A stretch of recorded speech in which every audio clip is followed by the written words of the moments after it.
১,৫০০ বছর আগে যিনি কোরআন নাজিল করেছেন ওই দিন জানিয়ে দিয়েছেন, আমি আল্লাহ দুনিয়াতে তোমাদের পাঠিয়ে দিয়ে চুপ করে নেই। তোমাদের দুই কাঁধে 2 সিসিটিভি আমি আল্লাহ সেট করে দিয়েছি, আর এই 2 সিসিটিভি কে চালাবার জন্য 2 জন ফেরেশতাকে জিম্মেদারি দিয়েছি। So they are called কিরামান কাতিবিনা ইয়ালামুনা মা তাফালুন। জন্মের দিন থেকে মায়ের পেট থেকে বেরিয়ে আসো, আমি আল্লাহ বলছি স্টার্ট। এই ফেরেশতা গো অন স্টার্ট। জন্মের দিন থেকে নিয়ে till the day of death, তোমার মৃত্যুর দিন পর্যন্ত জীবনে যা কিছু করো, ভালো অথবা মন্দ আমল, সবই সমেত এই সিসিটিভিতে সবকিছু রেকর্ড হচ্ছে। On the day of resurrection, কিয়ামতের মাঠে যেদিন দাঁড়াবে, আমি আল্লাহ তোমাদের এই মুখে তালা লাগিয়ে দেব। ওয়া তুকাল্লিমুনা আইদিহিম আল-ইয়াওমা নাকতিমু আলা আফওয়াহিহিম। ওই দিন তোমাদের কিছু বলার প্রয়োজনই পড়বে না, আমি জিজ্ঞাসাও করব না। কেন কেন জিজ্ঞাসা করে তো শুনবেন কি করেছে না করেছে, বলে প্রয়োজনই হবে না। আমি তোমাদের জবানে তালা লাগিয়ে দিয়ে ক্যাসেটকে ওই দিন চালু করে দেব। আল-ইয়াওমা নাকতিমু আলা আফওয়াহিহিম, তোমাদের জবানে ওই দিন তালা লাগানো হবে। ওই দিন ক্যাসেট খুলে দেব, তোমাদের হাত পা চোখ যা কিছু আমার সঙ্গে পুরো ক্যাসেট এইভাবে বাজিয়ে শুনিয়ে দিবে, আর আমি দেখে নেব। তোমরাও দেখে নেবে কি করেছি না করেছি, সব দেখে নেবে। আল্লাহ দুনিয়াতে আমাদের এমনি চলো গিয়ে মস্তি করো আমাদেরকে আজাদ করে ছেড়ে দেয়নি। কোরআন বলছে কিরামান কাতিবিনা ইয়ালামুনা মা তাফালুন। এমন 2 ফেরেশতা যাদের 1 সেকেন্ডের জন্য চোখে তন্দ্রা আসে না, বলে দিয়েছে, পরিচয় করিয়ে দিয়েছে, পরিচয় করিয়ে দিয়েছেন। 1 সেকেন্ডের জন্য এই 2 ফেরেশতার চোখে কখনো নিদ্রা আসে না, তন্দ্রা আসে না।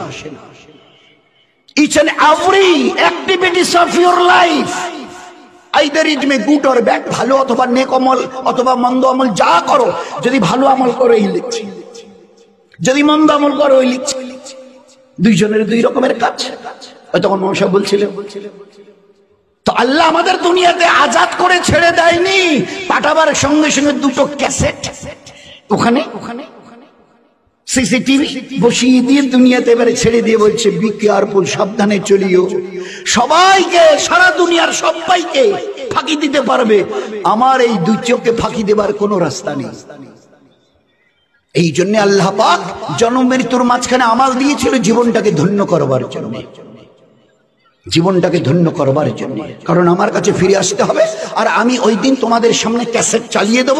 সে ক্যাসেট ছবি সমেত তোমরা আওয়াজ পর্যন্ত শুনতে পাবে। কি করেছো দুনিয়ায়, কি করেছো, কে কি করেছো দুনিয়ায়। হাদিসে পাকের মধ্যে এক জায়গায় এসছে, ওই সময় আল্লাহ পাক হাতের ক্যাসেট খুলে দেবে। অত আল কাল্লিমুনা আইদিহিম, আমি সুইচটা টিপে দেবো, যেমন মোবাইলের সুইচটা টিপে দিই, যেটা প্রয়োজনে গুগলে ওখানে টিপে দিয়ে আমি তোমাদের হাতের সুইচটা টেপে দেবো। ওয়াত কাল্লিমুনা, ও আমার সঙ্গে কথা বলবে। ওয়াত কাল্লিমুনা আইদিহিম, হাত কথা বলবে। তো ওই সময় বলতে গিয়ে সব কখন কোন সময় কি করেছে, এই হাত ভালো জায়গায় গেছে, অথবা কোনো মেয়ে ছেলের দিকে হাত বাড়িয়েছে, কোথায় গেছে, কোনো ভালো কারো গরিব মানুষের দিকে 2-10টা টাকা বার করে দিয়ে গেছি, অথবা কারো পকেট থেকে কিছু বার করে নেবার জন্য হাত বাড়িয়েছে, সব এই দিন সে ফাঁস করবে। ওই সময় আমি লোকটা মজিবর বলবো, হ্যাঁ হাত, আমার প্রতি তোর এতটুকু দয়া নেই, ইস তোমাকে দুনিয়া থাকা অবস্থায় কিভাবে হেফাজত করেছি, তুমি একটা বিয়েরও মনে করো না। ওই যে সেদিন মারামারির টাইমে লোকগুলো দৌড়ে এসে কিভাবে মানে বাড়িটা লাঠিটা তুলেছিল তোমাকে মারবার জন্য, আর যদি পড়তো তোমার এই জায়গায় তুমি বলো তো 2 টুকরো হয়ে যেত। ঠিক করে আমি সঙ্গে সঙ্গে বাঁচাবার জন্য হাতটাকে এইরকম করেছি, তোমাকে বাঁচিয়ে দিয়েছি। আর আজ তুমি কিনা আমার ব্যাপারে সব খুলে বলছো।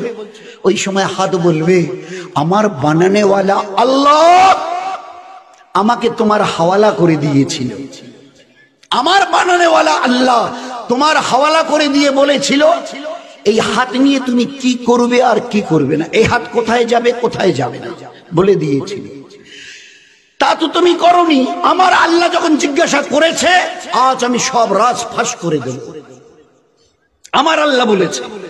তো আমার আল্লাহ বলেছে আজ আমি সব রাজ ফাঁস করে দেব, কোনো গোপন থাকবে না। তো দুনিয়াতেও আমরা দেখি, এবার এটা পাননি না, পান্তা ধরুন, তো ধরতে গেলে একটা মানুষ, যে কোনো মানুষের একটা অনার রেসপেক্ট থাকে, তো ডান হাতটা না বাড়িয়ে এই হাতটা বাড়িয়ে গেছে। তুমি জিজ্ঞাসা করছি কেন ভাই ডান হাতটা? থাকলে দেখেন না এটা ঝুলে আছে, চিমটি কাটি কিচ্ছু।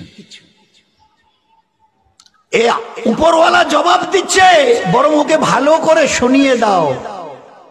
এ হাতটা আসলে আমার, দেখছেন আমার শরীরের সঙ্গে লাগা আছে, এ হাতটা আমার, কথা শুনে তার আল্লাহ।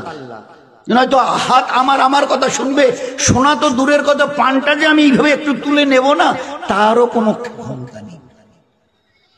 তিনি যে আল্লাহ আমাকে এটা আমার সঙ্গে জুড়ে দিয়েছেন, তিনি তার পাওয়ার সিজ করে নিয়েছেন। চোখ থাকলে দেখা যাবে কোথায় লেখা আছে, কোন বইয়ের পাতায়, আমাকে দেখাবেন কেউ মেহরবানি করে। চোখ থাকলে দেখা যায়, কান থাকলে শোনা যায়, জবান থাকলে বলা যায়। আচ্ছা কোথাও লেখা? ভাই আপনার নামটা চিল্লাম, নাম আরে আপনার চাইতে বড় সুন্দর চেহারা, সুশ্রী, তো লোকটা ওরকম করছে কেন? আপনার চাইতে ভালো চেহারা, ভালো মুখ, ভালো কাপড় চোপড়, ভালো ফ্যাশন স্টাইল, তো লোকটা ওরকম করছে কেন? ভাই আপনার বাড়ি, চুপ করে আছে। আরে ভাই আপনাকে বলছে আপনার বাড়ি, পাশের লোকটা বলছে আসলে উনি কানেই শোনে না। আল্লাহ দেখিয়ে দিয়েছে, কান থাকলে শোনা যায় না যদি আমি আল্লাহ না শোনাই, এ জবান থাকলে বলা যায় না আমি আল্লাহ যদি না বলাই, এ চোখ দেখে না আমি আল্লাহ যদি না দেখাই। কি বলে লোক? ভাই ওনাকে আসলে কি করে চিনবে? উনি তো জন্ম অন্ধ, জন্মের থেকেই চোখে দেখে না। আল্লাহ দেখি এ হচ্ছে হকিকতে, হচ্ছে ইমান, লা ইলাহা। চিউটি থেকে জিবরিল কেউ করে না, করেনেওয়ালা জাত আল্লাহ। আমাকে চলার জন্য যে হায়াত তন্দুরুস্তি রেখেছে, এটা তার মেহেরবানি। পাশের বাড়িতে গিয়ে দেখো, জওয়ান 22 বছরের ছেলেটা, মানে শুধু লেংড়িয়ে নয়, পা ছেঁচলে, মানে পিছন থেকে মাটিতে ছেঁচিলিয়ে যাচ্ছে, দাঁড়াবার কোনো ক্ষমতা নেই। আমাদের মাথাভাঙা ব্লকের পাশেই একটা বাড়ি, এক ভাইয়ের আমিনুরের, তারই একটা ভাস্তা, এখন বোধহয় 24-25 বয়স চলছে, দাঁড়াতে পারে না। 24-25 বছর বয়স চলছে ছেলেটা, ওই বসে বসে আল্লাহ তোমাকে একে দেখো, আর তোমার নিজের চেহারাটাকে দেখে ভালো করে বুঝে নাও, এ আল্লাহ, এ বেচারা দুটো দাঁড়াতে পারে না, 24-25 বছরের, হি ওয়াজ এ ভেরি ইয়াং। 24 বছরের বয়সের লোক তো মানে যুবক হয়, আর সে দাঁড়াতে পর্যন্ত পারে না। আরে আল্লাহ তুমি কত দয়ালু যে আমাকে শুধু দাঁড়ানো নয়, দৌড়াবার মতো আল্লাহ তুমি আমাকে ক্ষমতা দিয়েছো। কবে আল্লাহ কোন জিনিসটা সিজ করে নেবে জানা নেই। এই জন্য দোস্ত, একটু হুশ করে চলিয়ে, দুনিয়া মজাক উড়াবার জায়গা নয়, হুশ করে চলিও, আমার কাছে ফিরে আসতে হবে। ওই দিন আমায় 4টা জবাব নেব। সারাটা জীবন কোন আমলে কাটিয়েছো?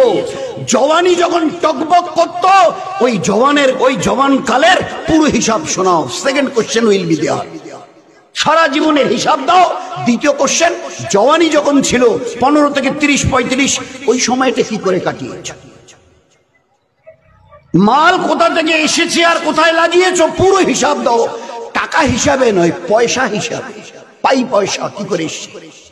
টাকার হিসাব দিলে 50 পয়সাগুলো যদি বাদ চলে যায়, ফাঁকি দিয়েছো, মদ খেয়েছো, ও হবে না। পাই কোন রাস্তা দিয়ে মাল কামিয়েছো আর কোন রাস্তায় মাল লাগিয়েছো, আমি তো বলে দিয়েছি কিভাবে কামাবে, কিভাবে খরচ করবে।